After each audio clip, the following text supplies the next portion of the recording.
વાલા વિદ્યાર્થી મિત્રો,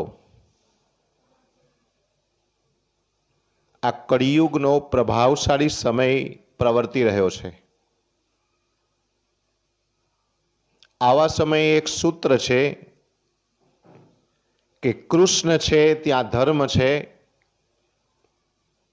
અને ધર્મ છે ત્યાં વિજય છે. જ્યાં ધર્મ છે ત્યાં જ સાચો વિજય છે. આ સંદર્ભમાં હું તમને કહું કે મોંઘી શાળા ઘણી મળશે, જેની ફીસ બહુ વધારે હોય આવી મોંઘી શાળા ઘણી મળશે, પણ સારી શાળા ઓછી મળશે. સારી શાળા ઓછી મળશે, પણ શિક્ષણ સાથે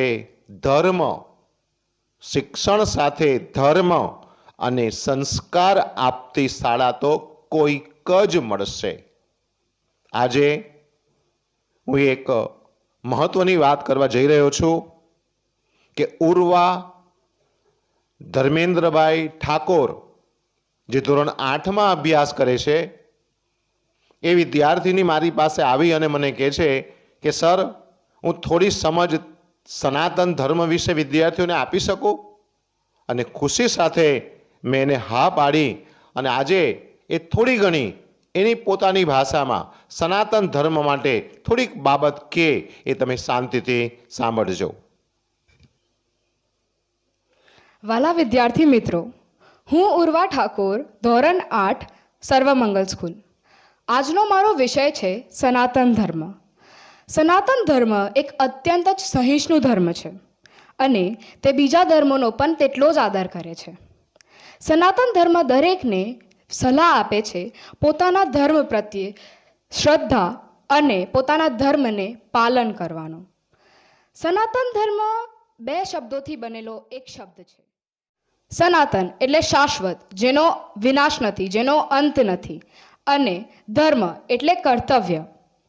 સનાતન ધર્મમાં 33 કરોડ નહીં, પરંતુ 33 કોટી દેવતાઓ છે. આ વાત તૈત્રીય ઉપનિષદના 8મા અધ્યાયમાં લખેલી છે. આ 33 કોટી થાય છે કેવી રીતે? જેમાં પણ કોટીનો અર્થ શું થાય છે? કોટીનો અર્થ એમ છે કે 33 વિવિધ પ્રકારના દેવતાઓ, જેમના પાસે અનન્ય ગુણો અને શક્તિઓ છે. હવે દેખીએ કે આ 33 કોટી થાય છે કેવી રીતે. આમાં આવે છે 8 વસુ, 12 આદિત્ય, 11 રુદ્ર અને 2 અશ્વિની કુમાર. ઘણા લોકોને આજ દિન સુધીને એમ હશે કે બીજા બધા ધર્મોમાં તો એક જ ભગવાનને માને છે, તો ખાલી આપણા ધર્મમાં જ કેમ આટલા બધા ભગવાન છે?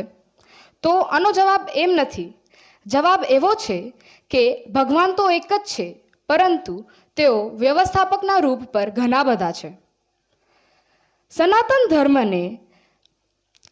ધર્મ વૈદિક કાળથી ચાલતો આવેલો ધર્મ છે. આજ દિન સુધીને ઋષિ મુનિઓએ સનાતન ધર્મને ટકાવી રાખ્યો છે. સનાતન ધર્મ સર્વેને માટે સારું ઈચ્છતો ધર્મ છે. સર્વની પ્રગતિ થાય, ઉન્નતિ થાય, કૌશલ્ય વધે તેવો જ્ઞાન આપતો ધર્મ છે. સનાતન ધર્મ એક એટલો ધર્મ નથી. હું એવું કહેવા માંગીશ કે સનાતન ધર્મ એક એટલો ધર્મ નથી. બીજા અનન્ય અને અનેક ધર્મો છે જે તમે પાળો. એમ નથી કે ખાલી સનાતન ધર્મને જ પાળો અને બધા ધર્મો પાળો. ના, તમે જે પણ કોઈ ધર્મ પાળો તે તમારી ખૂબ જ લગન અને ઉત્સુકતા સાથે પાળો. જે પણ કોઈ તમે ધર્મ પાળતા હોય તેની જાણકારી કેળવો અને તમારા ધર્મમાં આગળ વધો. તમે પૂજા કરો, પાઠ કરો, તમારા રોજિંદા કામમાં ભગવાનનું નામ લો, અને બને તો અઠવાડિયામાં 2-3 વાર સમયથી મંદિરે જાઓ. આ બધી ક્રિયાઓથી તમને અને તમારા મનને શાંતિ મળશે, અને તમારી આભા પણ સુંદર બનશે. તમને ખબર છે, ભણી ગણીને તો બધા મોટા માણસો બની જાય છે અને પૈસા કમાઈ લે છે, પણ જો તેમનામાં ધાર્મિકતા જ ન હોય તો એ બધો પૈસો અને ભણતર કશા જ કામનું નથી. તો હું એવું કહેવા માંગીશ કે તમે ભણો, પણ સાથે સાથે ધાર્મિકતા પણ રાખો તમારામાં. કારણ કે જો તમે કોઈ દિવસ જશો તો તમારા સંસ્કાર બોલશે, ના કે તમારું ભણતર. તો ધાર્મિક બનો, ધાર્મિક બનો. આજના મારા આ વિષયના અંતે હું એક શ્લોક કહેવા માંગીશ.